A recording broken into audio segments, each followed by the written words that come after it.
আসসালামু আলাইকুম, welcome to my channel. আজ আমি আপনাদের সঙ্গে চারা ইলিশ বেগুন দিয়ে রান্না করব এবং চারা ইলিশ মাছ অর্থাৎ ছোট ছোট ইলিশ মাছ বেগুন দিয়ে রান্না করলে খুব সুন্দর টেস্ট হয়, সেটাই আমি আপনাদের সঙ্গে শেয়ার করব। তা পুরো রেসিপিটা দেখার জন্য বিশেষ অনুরোধ রইল।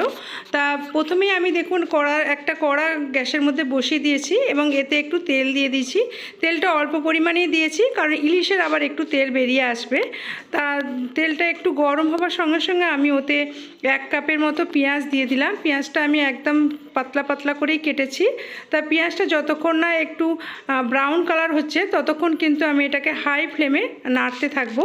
ব্রাউন কালার হয়ে গেলে তারপর আমি এর মধ্যে চারা ইলিশগুলো দিয়ে দেবো। দেখুন এরকমভাবে ব্রাউন কালার একটু হয়ে এসছে, একদম কিন্তু মচমচে করে ভাজা করব না। এইভাবে পেঁয়াজটা যখন হালকা ব্রাউন কালার হয়ে যাবে তারপরে আমি কিন্তু এই ইলিশের টুকরোগুলো দিয়ে দিচ্ছি।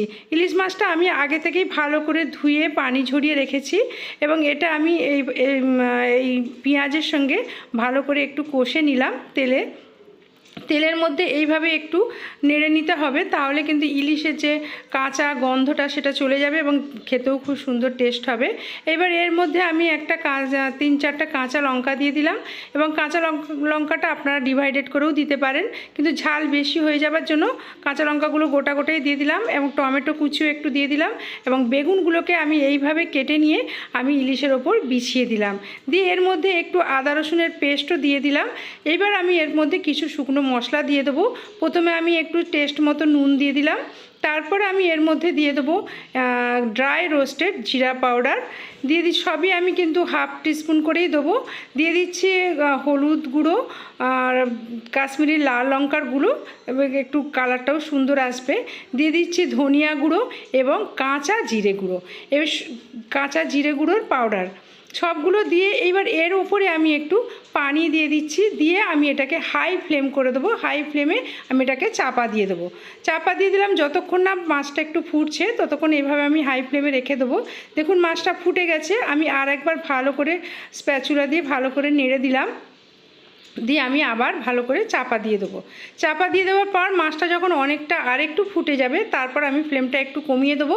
তারপরে দেখব যে ইলিশ মাছের যে তেলটা সেটা কিন্তু ওপরে উঠে এসছে। তা ভালো করে চাপা আবার আমি দিয়ে দিলাম। এবার আমি চাপা দিয়ে আমি ফ্লেমটাকে কমিয়ে দিয়েছিলাম। এইভাবে 15 মিনিট কম আছে একদম লো ফ্লেমে মাছটা রাখার পর দেখুন তেলটা ওপরে উঠে এসছে, অর্থাৎ তরকারির ওপরে ইলিশের তেলটা ভেসে গেছে। এইবার আমি একটা প্লেটের মধ্যে এটাকে আমি সার্ভ করে নিয়েছি। তা এইভাবে একবার রান্না করে খেয়ে দেখবেন, খেতে খুব সুন্দর হয়।